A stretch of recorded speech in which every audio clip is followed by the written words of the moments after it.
fear and imposed limitations brings endless opportunities for success and achievement. So the first point I write down was, how do you translate that? Is think bigger. Get exposure to what you desire so it seems less foreign to you. You don't have to see all the steps, is my other point. You don't have to see all of the steps to what you want. You just have to take the first one and then the next one. Be really wary of analysis paralysis. So Napoleon, I think, was talking about imagining, and going beyond fear of your self-imposed limitations so that you can get those opportunities of success. And I think sometimes people don't do that because of lack of exposure and because they think they've got to engineer this big plan to get there, when in fact, just taking the first step is that much closer. The lack of exposure thing was something that was like, I remember when you and I first got married 30 years ago, and we were selling real estate, and we sold real estate, 100 to 200 houses a year for almost a decade. And I remember you and I, it was basically our second year, we started shadowing agents in other markets around the country. And we would fly or drive to other markets, and we would see how those agents, and we had people that were shadowing us too. Mm-hmm. And we'd sold 100 houses our first year, but still we wanted to learn how to essentially scale up our business. And so we went to these very experienced, successful agents, and we always chose agents that were in more expensive markets, more, essentially had more diversity of housing prices, more established luxury markets than us. Exactly. Yeah. And we'd go to those markets, and we'd not just go there to learn their real estate skills and whatnot, but we went there to be exposed to these more expensive markets. And I'll never forget the first time Julie and I actually went out to, it was Palm Springs, and then we went out to Southern California. Bainbridge Island, Washington. We went Colorado. to markets. Exactly. We went to all these really expensive markets.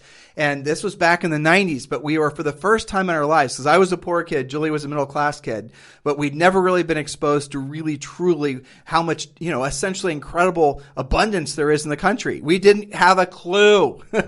We didn't know what we didn't know. We were absolutely in the, the first phase of learning? Unconscious incompetence. Yeah, and that's what we did to ultimately help us and our brains to start to rewire so that we began to see beyond just the 20-mile radius around our home in Columbus, Ohio. Well, but that's a great example, because how many agents never proactively lead generate in certain price ranges because they live in fear of it, and that's because they don't have any idea what it's about. Even new construction, one of the brokers that we coach had a fairly experienced agent come to her and need help, basically wanted to do a 50-50 deal with them because he simply had never written a new construction contract. He just felt really, really fish out of water. We talked about how to get more exposure. So if you're afraid, most people are afraid of price ranges anywhere higher than what they're living in, right? So let's say to break that, you get better exposure. Go preview 10 properties that are $1 million or higher or $3 million or higher. Get that exposure.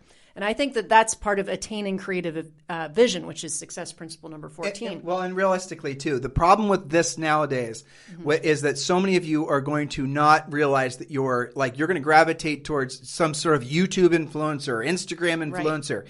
And you're going to start getting information from somebody who's just acting like they're successful. They're what we said, when Julie and I lived in Texas, Texan would have said, tall hat, no cattle. In other words, the cowboy walks around with this nice, beautiful Stetson hat that costs $2,000. But he literally doesn't own a cow. In Texas, if you're outside of Austin, the number of cattle you'd own would basically denote your wealth. Okay, that's where that comes from. And there's a lot of people out there that are trying to be famous, not trying to be rich. In other words, they spend all their money just to look like they're a certain way. You guys innately know that. So when you're deciding who you're going to listen to, if you're going to start consuming content, which all of you do, make sure you're listening to somebody you want to actually be like. Exactly. So next little mini point under attaining creative vision is believe and you will achieve. You have to have the unwavering belief that you can have all that you desire. If you're somebody that's 1 foot in and 1 foot out and trying out real estate to see how it goes, you're already failing. You have to believe that it will work in order for you to achieve. And then my last point is consider upgrading everything. We've got a whole chapter on that in the Harris Rules book. Can I ask you about that before you jump forward? Sure. I don't think you have to believe before you'll achieve, because I think it's impossible to actually believe it until you've actually achieved it. I think you can believe at one single step at a time that you're moving towards it. But to believe it unless you've actually achieved it, you're just going to feel like you're bullshitting yourself. I'm talking more about, you're going to a listing appointment. Do you believe that you're going to get it because you've built the skill and you've used all those things? That's better. Versus going to a listing appointment because somebody told you should expect to get 50% of them and you'll just wing it and you'll hit it off or you won't.